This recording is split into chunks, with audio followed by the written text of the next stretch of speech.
Um, Both of my parents were raised Catholic, so after I was born, I was baptized into a Catholic church. But growing up, I never really went to church, like almost ever. So I didn't. When I was raised, I didn't know about God. I didn't know about Jesus' love for me or any of that really, because I hadn't been exposed to that, even though I came from a Catholic family.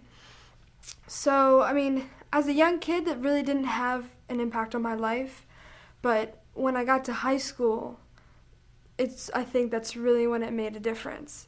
Um, I became very, very self-destructive because I I didn't know who I was, and I felt like I didn't have any friends, and it was hard for me because I grew up in a predominantly white neighborhood, a white town, white area. The high school that I went to was majority white people, and I'm Brazilian. I come from a Latino family, and trying to fit in was hard for me.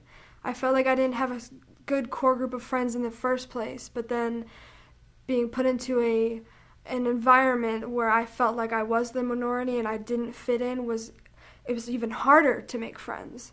And that's when I started doing things that I look back on and think that was not smart for me to do.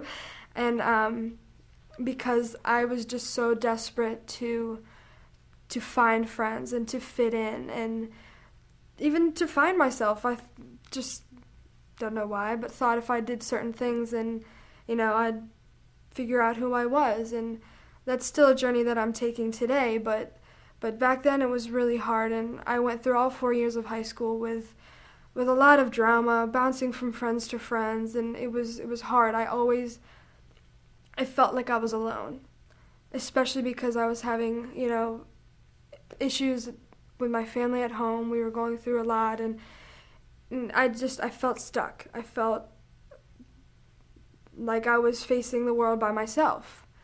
And because I didn't have a faith at that time. I didn't. I was not religious in a sense. I had a feeling that there was something greater than me out there, but I wasn't sure what it was until a childhood friend of mine, Lauren Stitzline, she invited me to go to her church choir. And I was like, I love to sing. Might as well give it a try. So I tagged along. I met Tom Price, and that's when my life really started changing.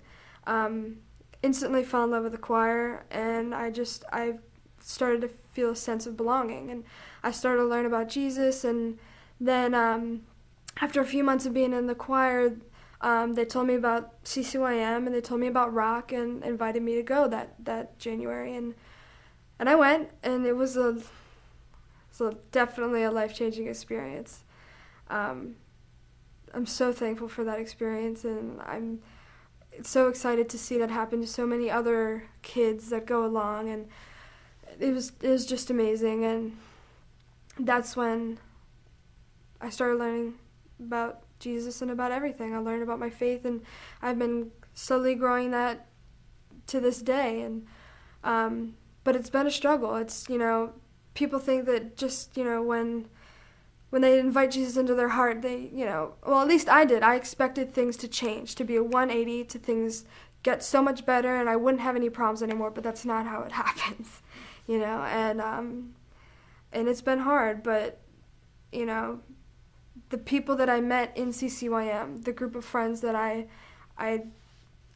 grew from being there and going to rock and meeting all of them is really what has gotten me to where I am today.